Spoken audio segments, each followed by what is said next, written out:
I'm Alex, and I'm super. I'm Dr. Thomas Dozier, and I am also super. Hi, I'm Dr. Dennis, and I am the natural. Hey, I'm Dr. Kevin. That makes me the junkie. Oh, yeah. And we are The Supernatural Junkies. And we talk about all the things that you can't talk about in the church today.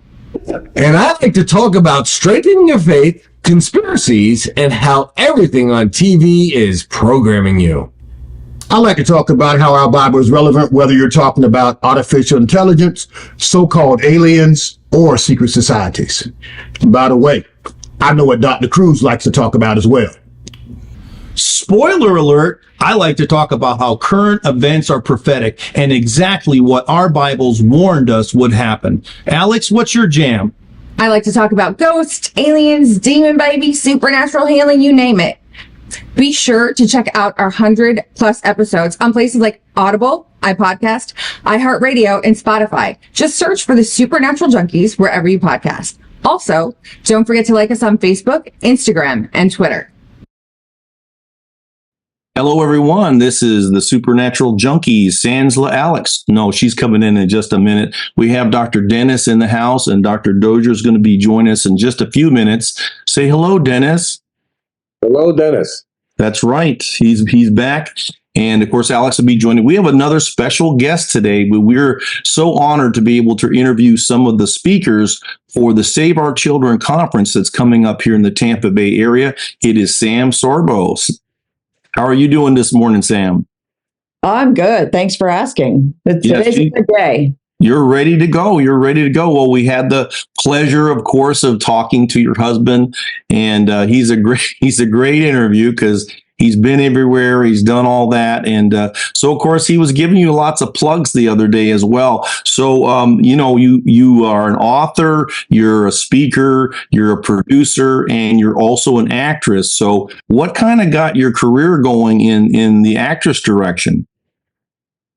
Oh, well, so what got my career going in the actor's direction was actually I started a modeling career when I was in college, and that took off. And so I started to realize that I could do the things that I had been taught I couldn't do. So I went to school like most of us. I went to what is known as a good public school. We moved for the better schools, so we were in the good school district. And of course, the drama teacher at my high school was a failed actor, right? She was on Broadway. She was an attractive young woman. She had not succeeded on Broadway, so she took a job teaching. So what was her message to all of her students? You can't succeed as an actor on Broadway or anywhere because she had not succeeded. This is a danger when we're hiring people who are failures at their chosen profession, and so they then decide to teach. And I'm not saying that all teachers are that, but in her case, she was. So she dissuaded me from pursuing acting. I know that she also dissuaded another young actress who was a couple of years ahead of me in school, who also went on to a very prominent Hollywood career. So she's been proven wrong at least twice. Wow. But it wasn't until I had started modeling that I realized, oh, maybe people are wrong when they say don't try certain things.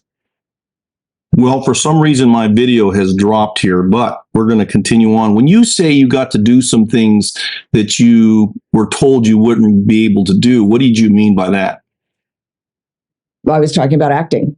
Oh, really? So you didn't have a lot of people cheering for you then, right? No, I was actively dissuaded from pursuing acting all through my high school years. Oh, my goodness. Here's the thing, like I was tall, so I wasn't getting the lead roles anyway. There were other things that were dissuading me, but guidance counselors will tell you acting is not a career path. It's not viable. So I went to college. I was pre-med. I was studying science and STEM stuff. And And then I ended up modeling over the summer, and that was so successful that I continued and realized that I could make a lot of money modeling. Now, I was raised in school to go to college, get a degree, get a career, make a lot of money, and then consider sort of family and having a family, raising kids and all that stuff. But the first and foremost is college prep and career readiness. Go make money. And that is the focus of our culture today because of our education system. And I shouldn't call it an education system because that's not what it is. It's actually a school system, which is different than an education system. But we're trained, right? We're schooled to think money is the answer. And so when I had achieved the money, because modeling pays very well, and I was very successful, I realized, so I did everything that they told me to do. And that's when I went on a spiritual journey. But it wasn't until then. So after the modeling, you started your journey, huh? So I modeled for several years, and modeling led to acting, TV commercials, and then acting. And I had always wanted to act, so it was a natural progression, and it worked for me. What shows would we have seen you in? Because some people, our audience, may not be familiar with your acting career. Well, of course, I co-starred on Hercules for several episodes, but before that, I was on Chicago Hope for a half season. I've done a number of movies with notable people. I was in a movie with Bruce Willis. I was in a movie with Brandon Fraser. A number of different movies and TV shows, and so people can go on IMDb and look up my whole resume. But yeah. So how was that? Did you enjoy that part of your life, and did you get to stay in some great locations, or how was that? Yeah, acting is 5% absolutely thrilling, and the other 95% fairly boring and or frustrating. But that 5% makes it worth it. I really enjoyed it. I still do. I still produce and act. I acted in a movie on Tuesday, actually. So that was kind of fun. It was. It's fun. It's fun for me because I get to do a little bit of everything, and I find that makes life interesting. So, of course, Kevin was telling us about how he enjoyed the time he was when he was in New Zealand. How was that over there? So when I first went down there and met him, of course, I fell head over heels in love with him. And so that was pretty good. And then they brought me back to play a 3-episode arc as his love interest. And that was also a lot of fun. So New Zealand was great. And then we got married. And shortly before we got married, he had his health crisis. And so then New Zealand was, as much as I loved it there, it was a difficult time for us. It was a very difficult time for him. It was a challenging time for me because I was his caretaker, his caregiver, and his cheerleader. And so that was challenging. But I love New Zealand as a country. I love the nature there. If you watch the Hercules show, and I do recommend that families watch the Hercules show. A lot of families really enjoyed watching that show as a family. There are people who still come up to Kevin today and say, I watched you all growing up with my grandpa, and every time I see the show, I get warm feelings for my grandfather, and that kind of thing. It's a morally principled show. It's great for kids. It shows heroism. It shows a reluctance to violence, a propensity for trying to solve problems without violence. This is all good things, right? And so in that sense, it's really such a great show. But the co-star of the show really is New Zealand. And so a lot of people tuned into the show just to see the lush greenery of New Zealand, the foliage, and it's so beautiful. So, of course, we did ask Kevin, how you guys met. And so some of this story is matching up. So now we want to hear the real truth. Are you checking up on him? Yes. Well, we could not help. We can't resist, because, we, all of us couples have our stories, right? So, so this is a great story that we heard from Kevin. So we want to hear it from your perspective. Which story? Well, how you guys met. Of course, you said you met, on the set there, and then how things. You said you fell head over heels in love. So tell us how all that happened. Well, okay. Well, I don't know what he's told you, but that's the whole point. This is like the newlywed game. Oh, that's funny. So he basically pursued me almost right from the start. It was interesting because I flew down there. And by the way, if you want the nitty gritty on this, it's in the book True Strength. Oh, great. That's his autobiography. And so he tells, but I will say, I wrote that chapter, and I wrote a few of the chapters, and they are the best chapters in the book. But regardless, the whole book is worth reading. Anyway, so I was supposed to fly down there, and my flight was delayed by a day because the volcano spewed ash into the atmosphere, and they wouldn't allow the planes to fly through it. And because I was delayed for the day, I missed the whole cast read through. So the director said, listen, I want to do a read through with the 2 stars of the show, just because it's important that we do a read through. And she wasn't here for the whole cast read through. And so poor Kevin, you know, he worked 14, 16 hours a day and then went to the gym for a couple hours every day. And, you know, he's dead tired. He already spent his evening doing the read through the night before. Now he has to go back and do another read through with this guest star who just flew down.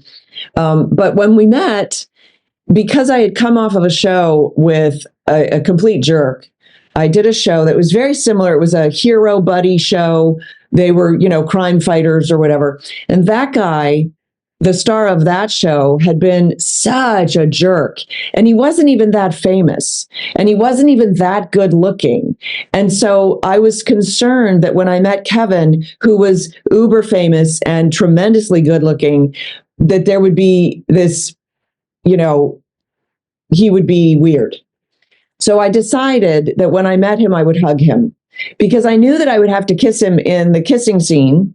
I knew that it was supposed to be a romantic interest in the script. And so I decided to sort of break down that physical barrier that you have with people right off the bat. And that way, if he was a jerk, I could work my way around it. I could act my way around it, so to speak. And so I hugged him when I first met him, and he got embarrassed. And he said, oh, okay, we'll do the Hollywood thing. Woo, you know, hug. And I thought, that's interesting. That was not the reaction that I expected. And then it just went from there. And he's an outrageous flirt. And unfortunately, I pick up on that very easily. And so we hit it off. It was really quite something. Remember, men only flirt with those they're interested in. Is that true? I don't know if that's true. Well, he said why flirt with someone you're not interested in? Well, to make them feel good. Yeah. He did tell us that he pursued you, that it took some time for you to agree to go out with him. Yeah. Oh, yeah. I mean, when he first wanted to, you know, hey, how are we going to work this out kind of thing? I'm like, I don't know what you're talking about, because I don't date actors. I don't date guys with long hair, and I don't date long distance. Like, there's nothing here to work out. It's not this isn't happening. And he just wouldn't take no for an answer, so to speak. And we had our first date down there, and it went surprisingly well. He confessed to me on our first date that he knew where he wanted to get married, which is first date conversation, of course. Was that scary? Like, no, red flag. It wasn't scary. It was just weird. It's just like, dude, what are you smoking? And then he said to me, and this is in the book also. He goes, yeah, there's a little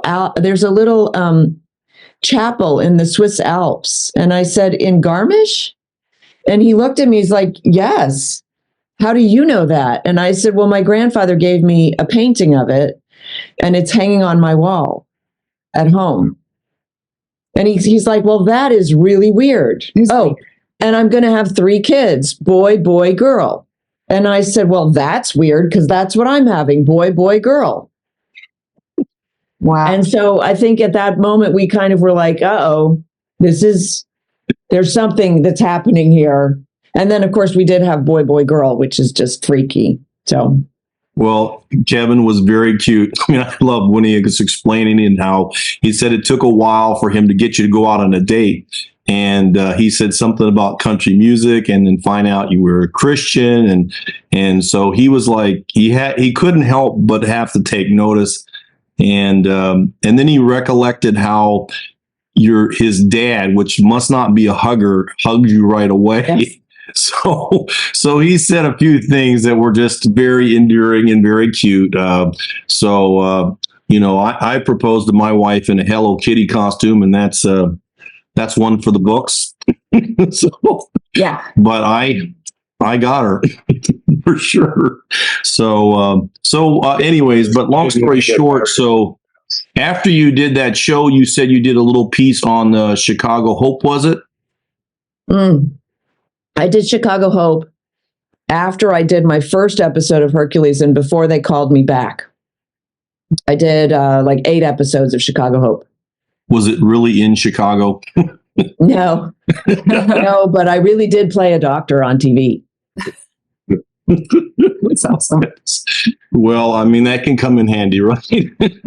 Later on. But Chicago Hope was cool because one of the things they did for us, because we were playing doctors, we were going to be in operating rooms, pretending to operate and stuff. They wanted us to feel as comfortable and as knowledgeable as possible. So they set it up for us to go witness actual surgeries. So I witnessed a quintuple bypass. I was in the operating room for that. I was in the operating room for a full knee replacement. And because I was pre-med in college, I was fascinated by that stuff. So I really appreciated the opportunity. So it's, depending on the part, acting is quite multifaceted.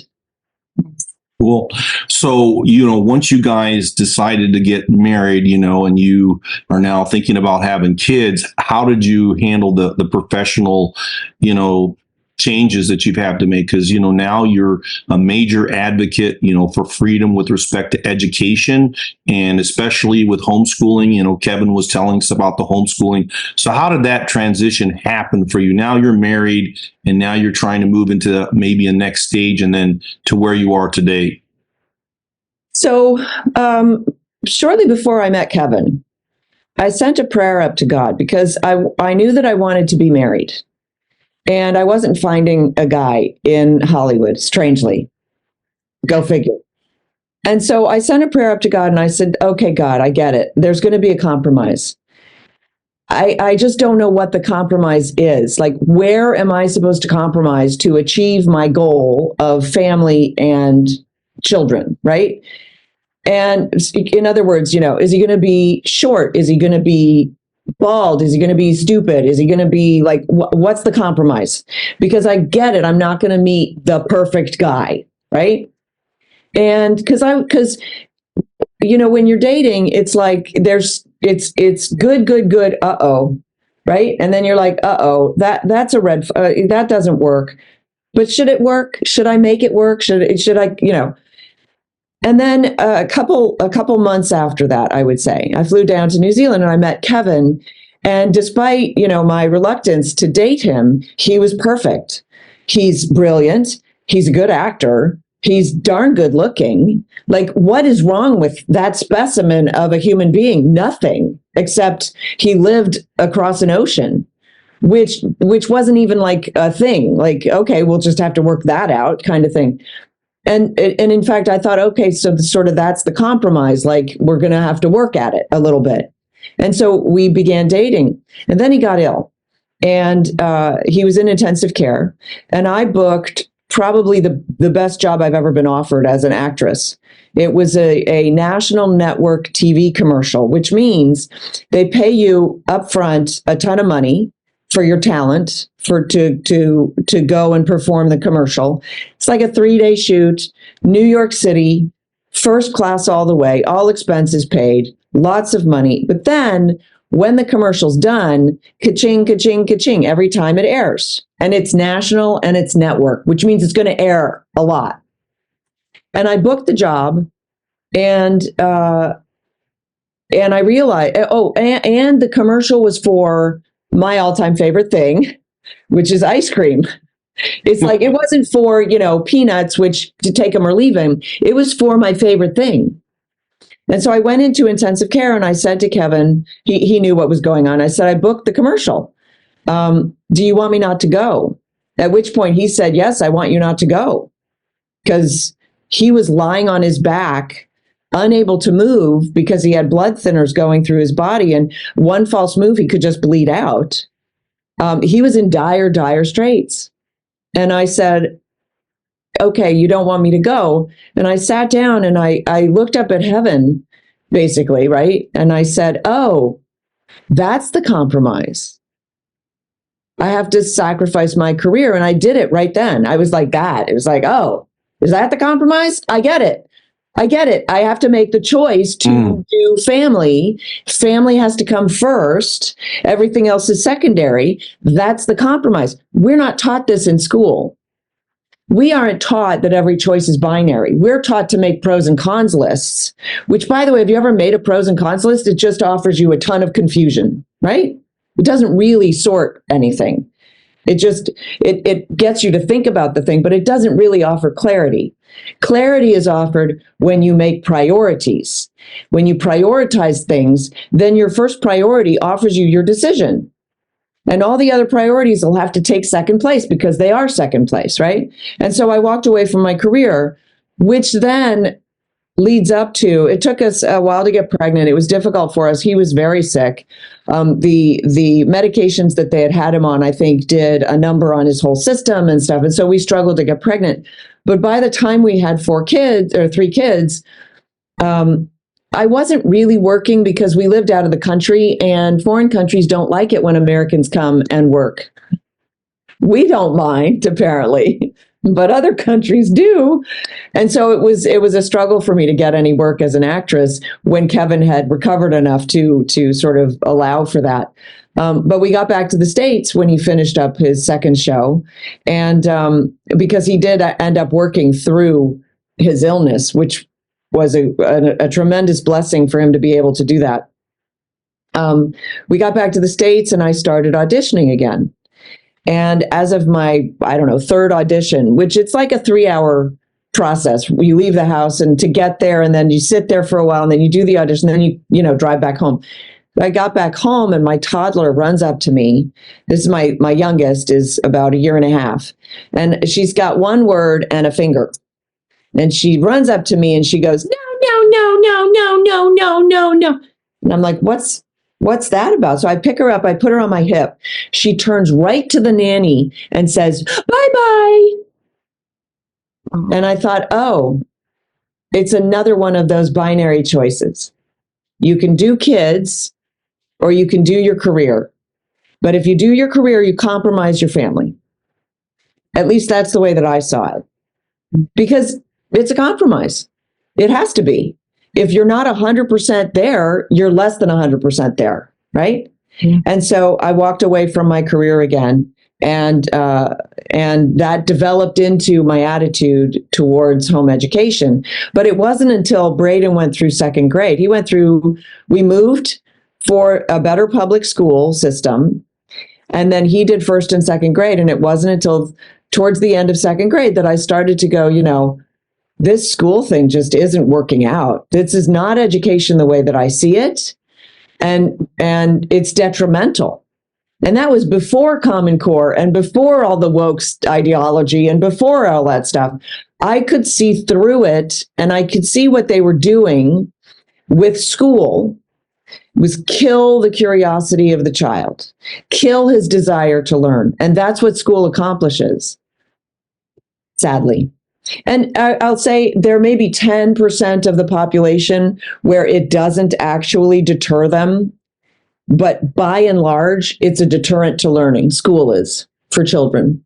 Yeah, I love that you said that, because I always feel, we homeschool too, that school is largely training people how to be obedient workers, right? It's an indoctrination process. It's really not teaching them to think for themselves, to ask questions, right? It's right. poo-poo to ask, outside the box questions. It has to be within this same frame that they want you to stay in. And yeah, I definitely agree with that. I also loved what you said that, when you make priorities, that will determine your decisions. That's how I always feel when we're talking about stuff.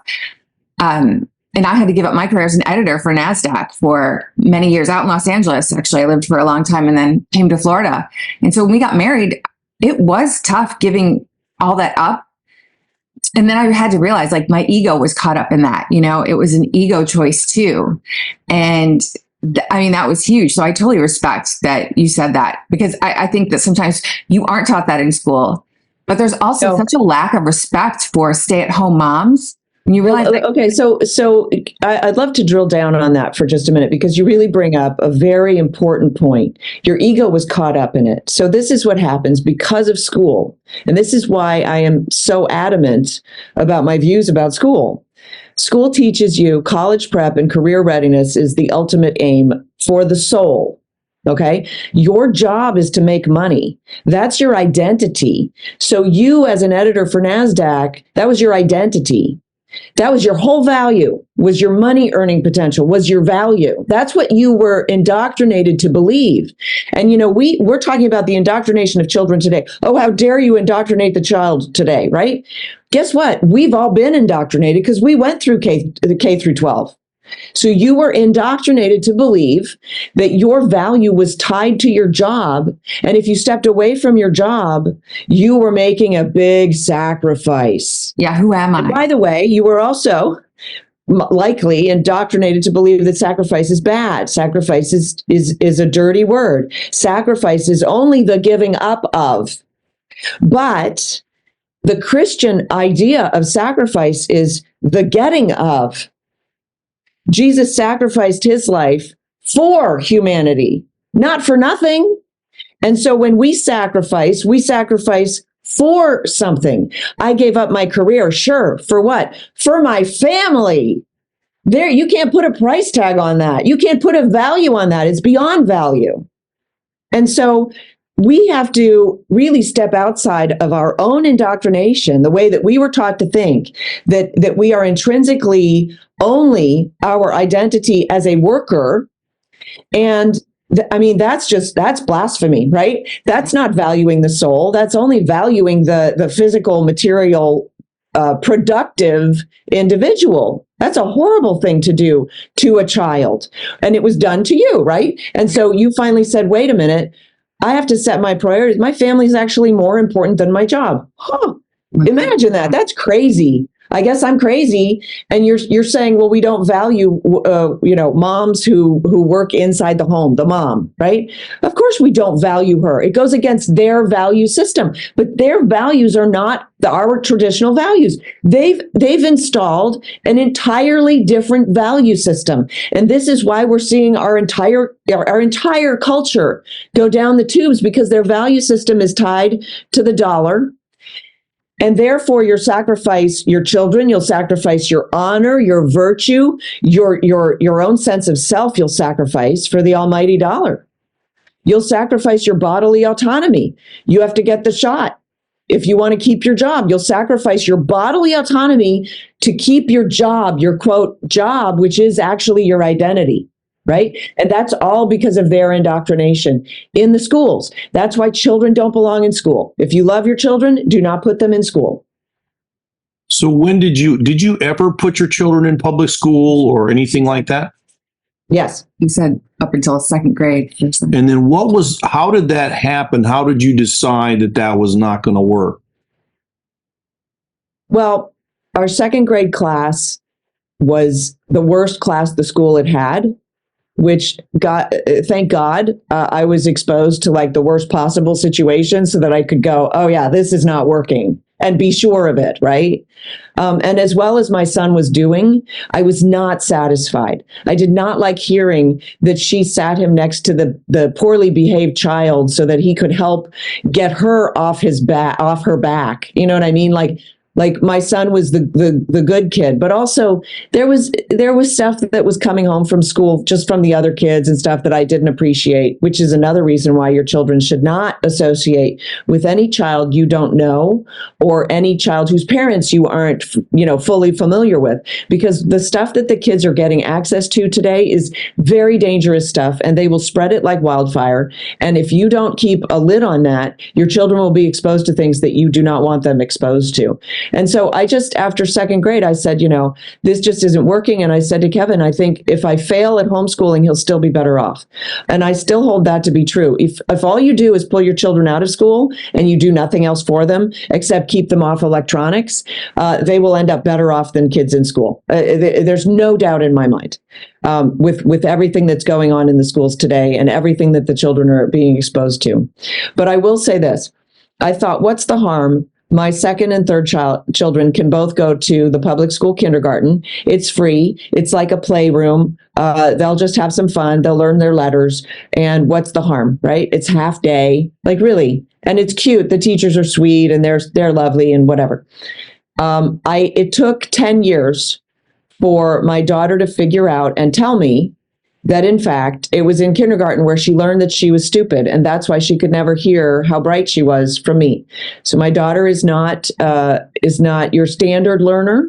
She learns differently. Her brain works very differently than other people's brains, which makes her brilliant in ways that you and I can't fathom. You know, a pretty bright person. She beats me by a mile. It's crazy the way.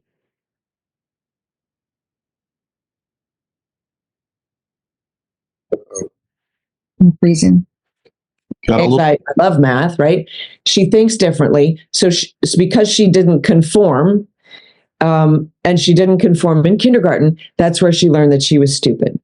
So, I mean, the idea, and by the way, it was a nothing burger. She didn't read the sight words as well as the kid before her. The class laughed at her, and that's where she learned she was stupid. It was a nothing burger. And I'm just trying to warn parents, you have no idea what's going on in the classroom. It could be nothing, and it will affect them for the rest of their lives. Wouldn't you rather be the one to make the mistake, to know that the mistake was made, to be able to redeem the mistake before it gets to be 10 years later down the line, when now I'm realizing that every time I told my daughter how clever she was, she thought I was lying to her. Oh. Right? Yeah. Crazy. And that was 1 year of kindergarten. Wow. Both our boys are Asperger's. And so our son in about fourth grade, they both went to private school, and he was being bullied really bad. And it started to change who he was. You know, and that was the biggest indicator to us, like, no, we can't do this because it's changing him. And, you know, he still holds a bit of that, you know, where he does feel inferior at times, that I can tell, but it was all from that, you know, and you spend so much time trying to undo all that damage, you know. And our other son, he was literally so obsessed with getting his work done, he would never even go out for lunch in recess for years. And the teachers would be like, he's so studious. No, that's not good. There's an indicator that something else he should be wanting to play with other kids. And they're like, no, but the thing is, with them. What we have to understand is that the school's goal, the teacher's goal in the classroom. Now, I'm speaking in generalizations, okay? So don't come at me with, well, this teacher is really fabulous because she does whatever. Generally speaking, teachers go to teaching colleges. They learn how to, I don't know, to speak to students, but their main focus is classroom management, is behavior management. 100%. Your boy sat at his desk. He didn't even go outside for recess. What a brilliant child. He's perfect. I love him because he doesn't cause me any hassle. Right. He does all of his work. Totally. He's a good example for all the kids. Never mind that they're bullying him while he's being a good example. Do you know what I'm saying? Right. She's just happy that he's doing what she needs him to do. Right. But started the conversation. You said they're really trying to just make your children obey and follow directions. And here's the problem that we have. Our entire culture now, K through 12, we've all been K through 12. We've all been underparented and overschooled. And so now we are in a trust the experts phenomenon. That's what we just went through, where nobody even questioned 2 weeks to flatten the curve. Another 2 weeks to, I don't know what, slow the spread, right? Slow the spread. Nobody said, well, why not speed the spread? I don't know. I mean, I'm just asking, like, who said slow the spread? Where did that come from? Where's the data that slowing the spread is better than speeding the spread, right? But nobody asked any questions because trust the experts. We were asking questions. We wrote a book about it, but you're absolutely right. And of course, generally speaking, people were there, and there were some people who asked the question. I mean, I remember going into a store and there was a gal in the store, and she was like looking through things, and she had one of those masks on that was like this. It looked like it was sort of a mask, but you could tell it was like very large screen, right? And I just looked at her and I said, take the mask off. You're not fooling anybody. Why are you wearing it? but we're too afraid to make a stand, so we cheat. And that's how they win. They get us to lie and cheat.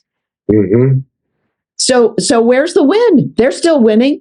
So don't lie, don't cheat, stand up for what you believe instead. But we're not taught to stand for what we believe. We are taught in school. There are 4 main things that we're taught in school. Don't ask. Why do I say that? Because this is a barrier to entry. And we're taught first day of school, you have to sit down, shut up. Don't ask a question unless you first get permission. So don't ask. Don't try, because failure's bad. And if you fail, you'll get a red F and the class will laugh at you. So failure's bad. So don't try. Don't think, because the teacher just wants you to regurgitate what she told you on the test. Don't try to think outside. Don't question the teacher about what the rule is or what the fact is. Just regurgitate. So that's don't think. And then the final one is don't read. Teacher read the book. She's telling you what's in the book. You don't have to read the book. Right? And that's why we all think we're incapable of home educating, because we don't know how to read the book. It's all there in the book. The lesson is right there in the book. You just read the lesson and learn it. That's how you learn it. And so if you teach your child nothing but that, they'll be able to teach themselves whatever they want for the rest of their lives. Yeah, you brought up a great point about indoctrination. People don't realize that public school system is actually the 10th pillar of communism. Which reads... How many pillars of communism are there? 10 pillars of communism. And number 10 is free education for all children in public schools, abolition of children's factory labor is in its present form, and combination of education and industrial production. What they do indoctrinate. Oh, yeah. Yes. Familiar. So if you look at the Communist 45, they've achieved them all. But number 17 is get control of the schools, use them as transmission belts for socialism and current communist propaganda, soften the curriculum, soften. What does that mean, right? What soften the curriculum means is make communism sound more like grandpa with candy and less like the hard fist of control, tyranny that it is, right? Get control of teachers' associations, check. Put the party line in textbooks, check. Eliminate prayer or any phase of religious expression, this is number 28, or any phase of religious expression in the schools on the ground that it violates the principle of separation of church and state, check. And so I'm just pointing out, they're done. I only know the 45, I don't know the 10 pillars, but the 45, they've done basically all 45. Well, when you look at it, even look at the Pledge of Allegiance, right? That's a form of indoctrination. People, of course, it's patriotic. Well, go back and recite the Pledge of Allegiance, right? Your allegiance to the system, And but here's the thing: you shouldn't be against indoctrination. That's education. Education is the indwelling of doctrine into the child. That's what education is. The problem is when the doctrine is false, which communism is, which what they are doing in the schools is. When we took the Bible out of schools, we didn't make schools irreligious, which, by the way, irreligious is like one of the fastest growing religions in the world, according to Wikipedia. The point being that secularism is its own religion. So we didn't make non-religious schools. We just made schools that don't worship the one true God. And they are now indoctrinating the children with their doctrine. True. But we are called to indoctrinate our children with the proper doctrine, with truth. And here's the joy. If all you do is take your kids out of school and read the Bible with them every day for 15 minutes, I'm not asking for more than that. It's literally 15 minutes of Bible reading every day. They will learn truth and they will love it so much that they will go far beyond what you've ever done with your life. That's what happens to kids when they get truth. They cling to it. They love it so much. And I did not know this with my kids. My kids taught me this because for whatever reason, I thought we should read the Bible every day. I didn't grow up with the Bible, so what did I know? But we sat down and read the Bible every day. And they would read out loud, I'd read out loud, and we talk a little bit about it. And I'm kidding you not. less than half an hour every day. Basically every day. If we skipped a day, we skipped a day. It wasn't like the end of the world. We weren't on any kind of timeline. I didn't like say, okay, we got to get through the book of John by, February 12th or whatever. We just read the Bible. We flipped around in the Bible. We read the book of John, and then we said, oh, let's do, I don't know, Job. Let's do Job now. We'll do Job. We just bopped around the Bible. But they got truth. They're more fervent than I am. They're more dedicated than I am. They understand truth.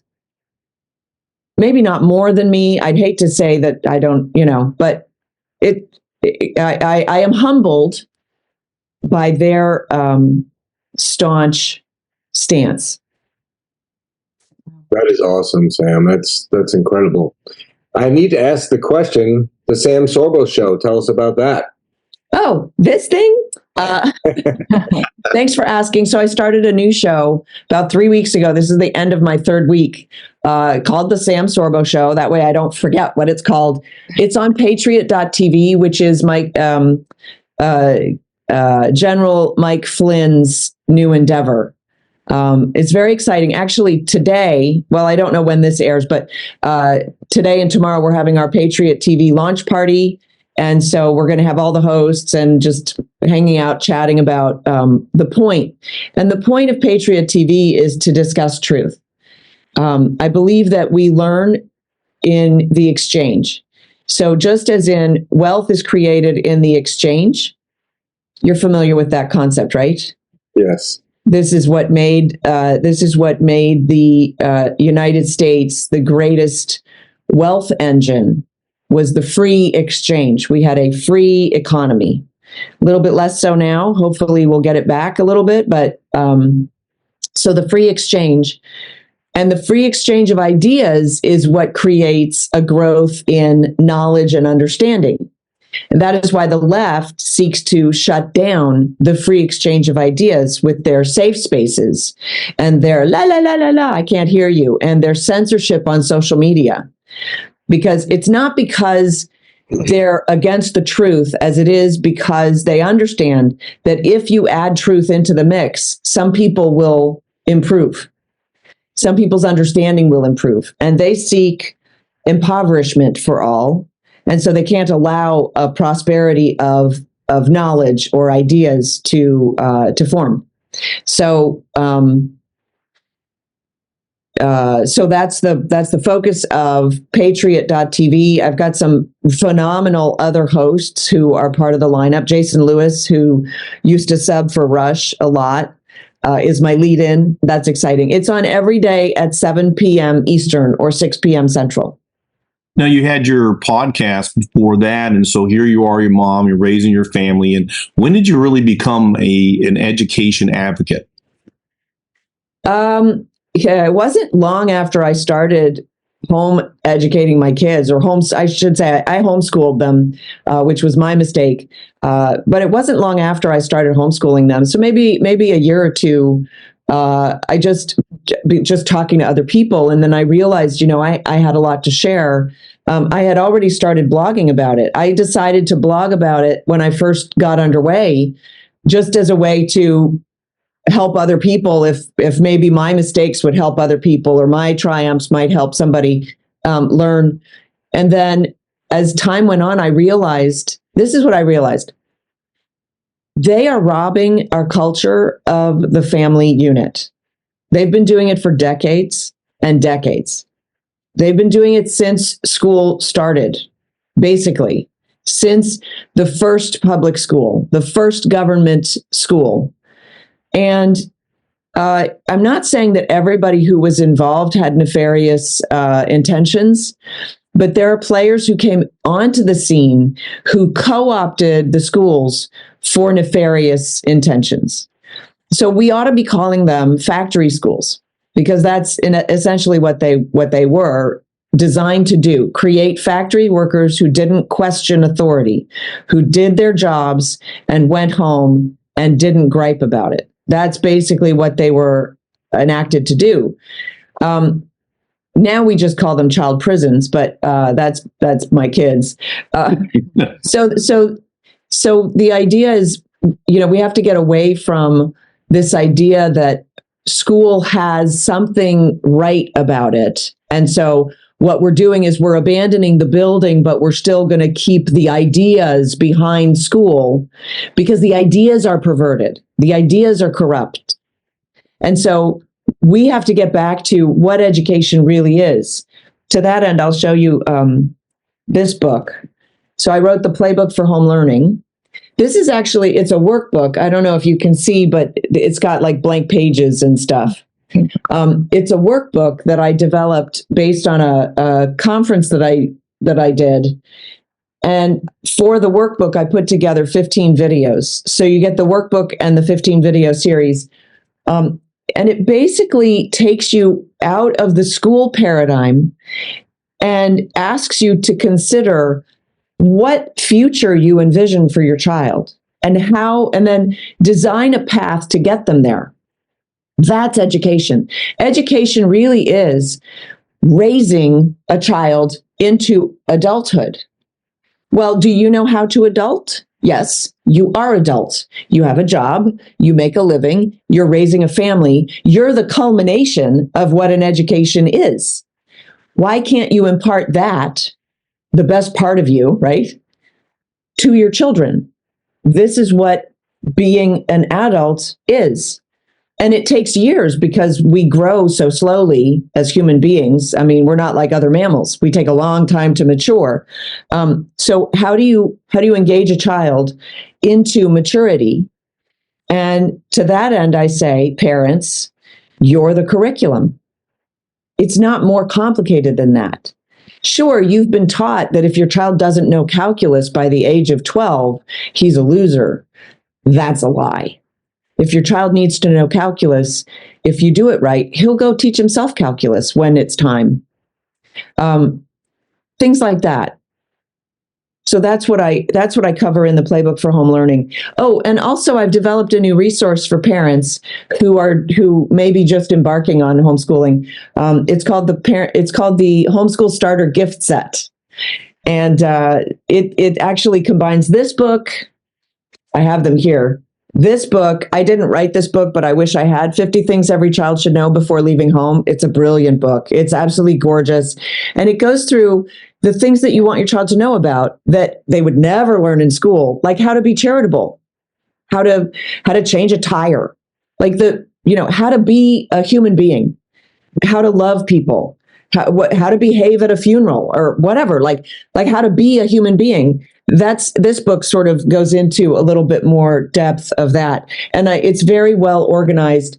It's almost a checklist. There's space for note taking and stuff, and so you get one for the parent for each child, because you dedicate the book to each child, and that way, when the child is ready to leave home, you're like, well, we did it! Yay, you're ready! That kind of a thing.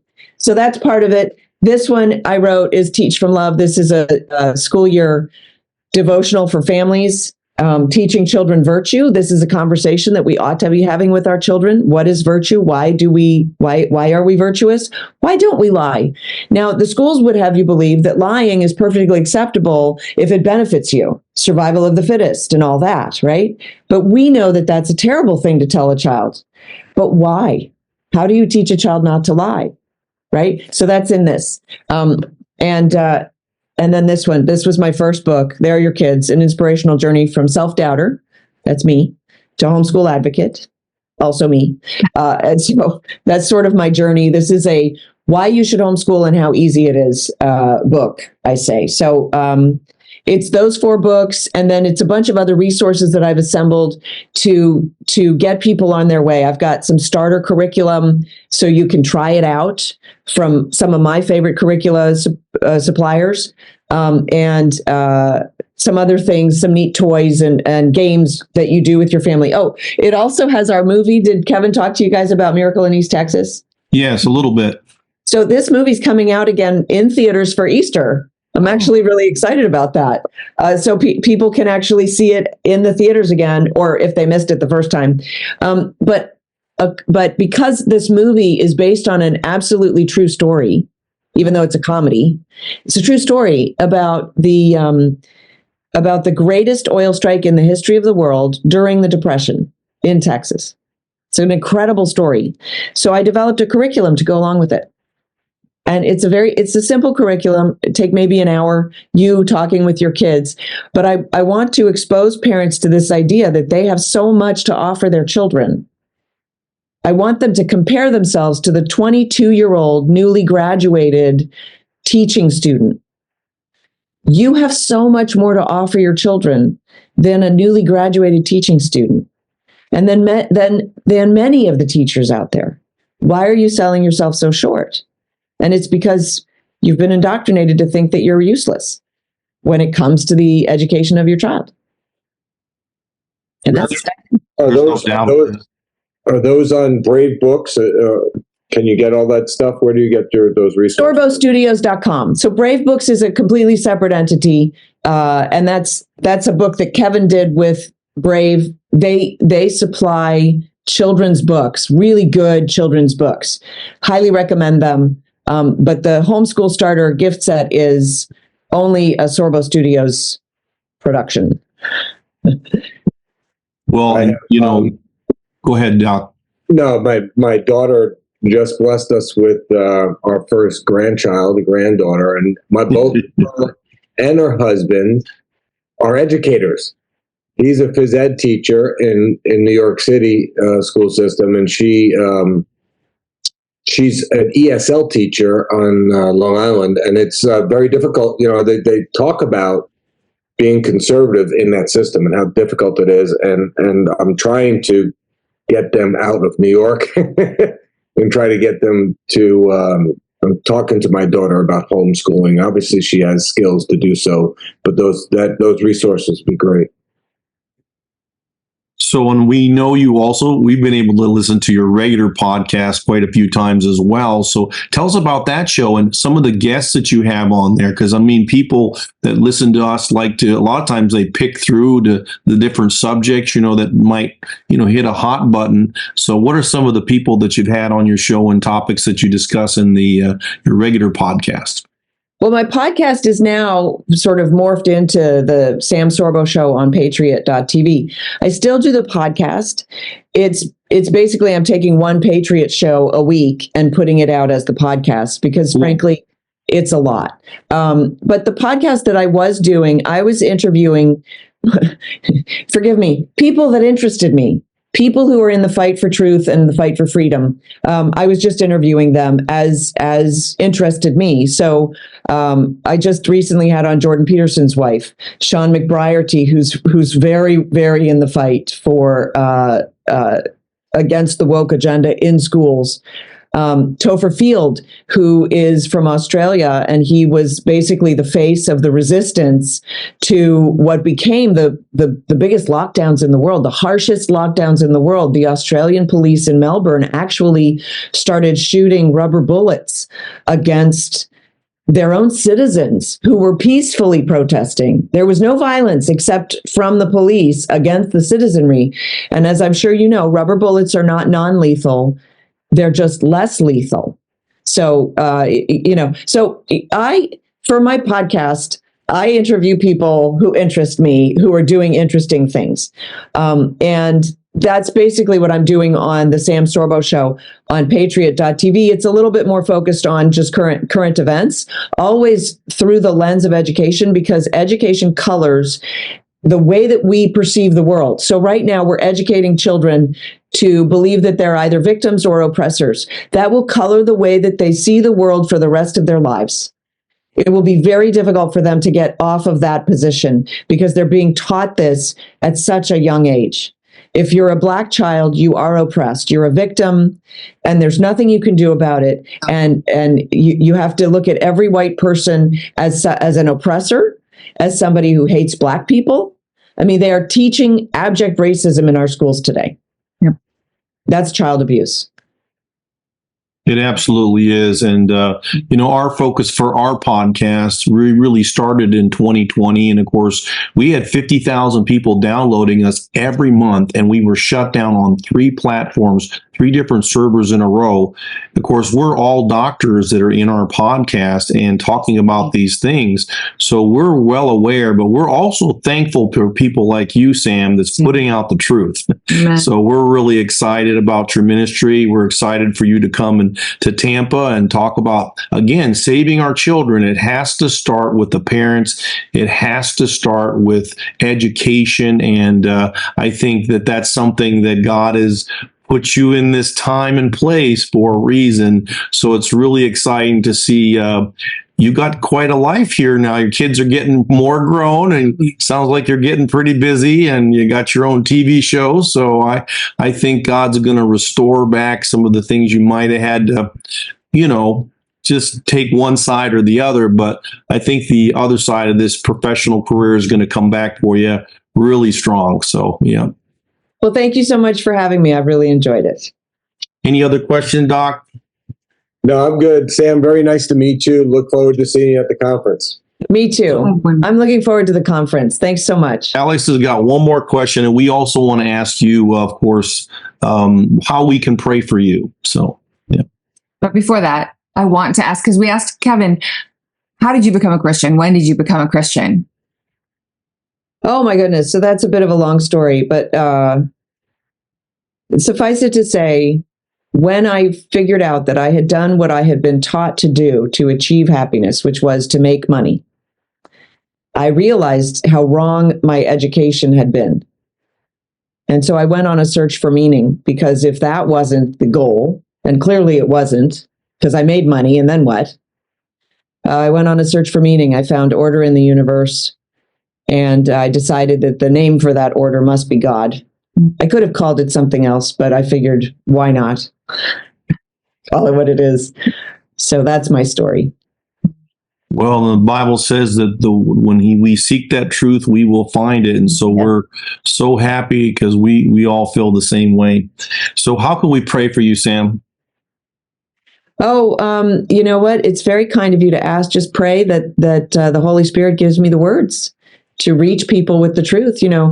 It's not so much what I say, it's what they hear. And so I pray that I will say the things that they need to hear in whatever way they need to hear it, that they would see truth. Right. Dr. Dennis, you want to pray us out, brother? Sure, Doc. Lord God, just want to thank you today for this wonderful interview of Sam Sorbo. Lord, we just ask that you put your hand over her life, Kevin's life, their family life. Keep your hand of protection over them, Lord. Keep your Holy Spirit moving through them, Lord God, and that they would reach the masses with these messages that need to be heard. We ask this in Jesus' name. Amen. Thanks so much, Sam. Thank God you. bless you guys, and we'll be praying We'll for see you. you soon. And we're going to see you in a couple weeks. Yeah. All right. Bye.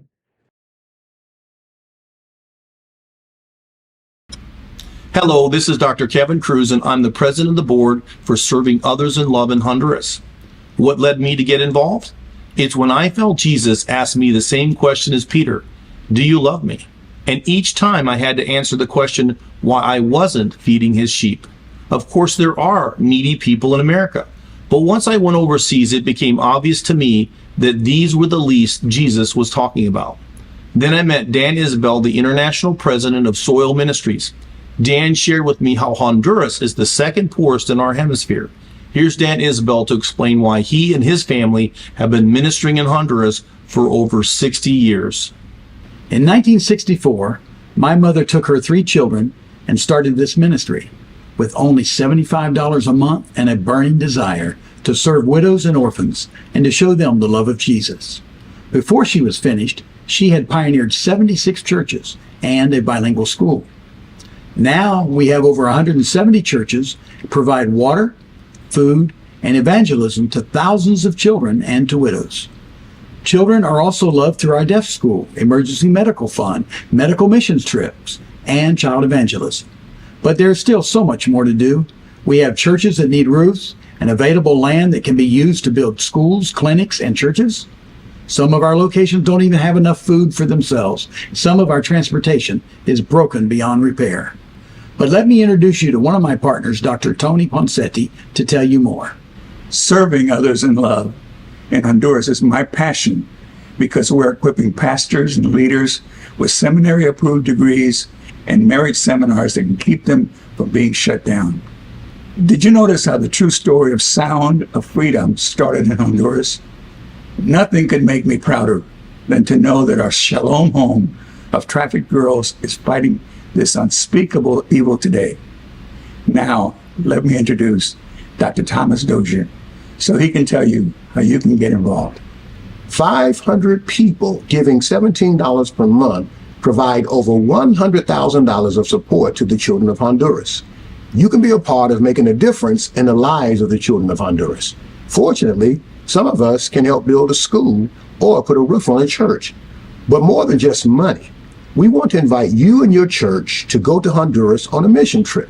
There are many possibilities, and we would love to talk about how God can allow you to reach his children.